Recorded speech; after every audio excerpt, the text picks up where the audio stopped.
हरे कृष्णा। आज का मेरा टॉपिक है अंतरात्मा की मृत्यु का कारण।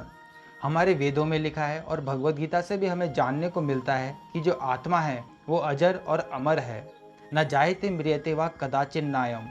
तो जब मैं यहाँ पर आत्मा की मृत्यु, अंतरात्मा की मृत्यु की बात कर रहा हूँ, तो उस मृत्यु का मतलब है जब आत्मा अपनी प्योर कॉन्शियसनेस को खो दे।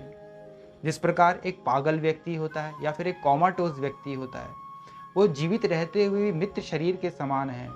क्यों? क्योंकि ब्रेन और बॉडी के बीच में जो कनेक्शन होता है वो डिस्कनेक्टेड हो जाता है। उसी प्रकार आत्मा और परमात्मा के बीच में जो कनेक्शन है, जब वो डिस्कनेक्टेड होता है तो आत्मा भी मृत सदृश हो जाती है, मतलब मृतक की भांति हो जाती है।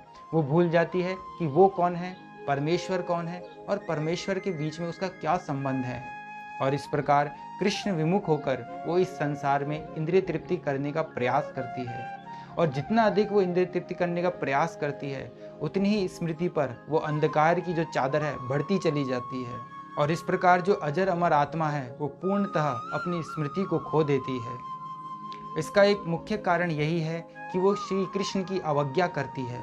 श्री कृष्ण की बात ना मानकर मन की बात मानती है। जिस क्षण हम श्री कृष्ण की अवज्ञा करते हैं और मन की बातों को मानते हैं, उसी क्षण हम उस पत्ते की भांति हो जाते हैं जो वृक्ष से अलग हो जाता है और धीरे धीरे करके सूखता चला जाता है। इसलिए आत्मा अजर अमर होते हुए भी अपनी जो आध्यात्मिक कॉन्शियसनेस है, प्योर कॉन्शियसनेस है, उसको खो देती है। और इसी कारण से दया करके जो परम दयालु श्री कृष्ण है, दया करके भगवत गीता बोलते हैं ताकि हम पुनः अपनी जो आध्यात्मिक कॉन्शियसनेस को प्राप्त कर सकें। और पुनः जागृत होगी तो उसका रिजल्ट क्या होगा? उसका रिजल्ट होगा करिष्ये वचनम तवा।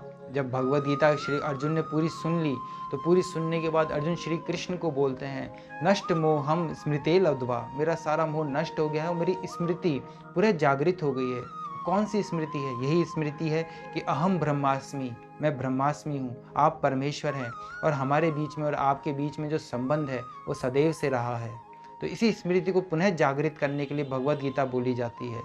और स्मृति जब जागृत हो जाती है, उसके बाद करिष्ये वचनम तवा, तब हम श्री कृष्ण की आज्ञा के पालनार्थ में लग जाते हैं। जिस क्षण हम श्री कृष्ण को पुनः पूर्ण रूप से सरेंडर कर देंगे, समर्पित कर देंगे और उनकी आज्ञा को पालन करने का प्रयास करेंगे, उसी क्षण हमारी जो प्योर कॉन्शियसनेस है धीरे धीरे धीरे करके पुनः जागृत होती चली जाएगी। हो सकता है एक क्षण भी न लगे और हो सकता है कई जन्म लग जाएं।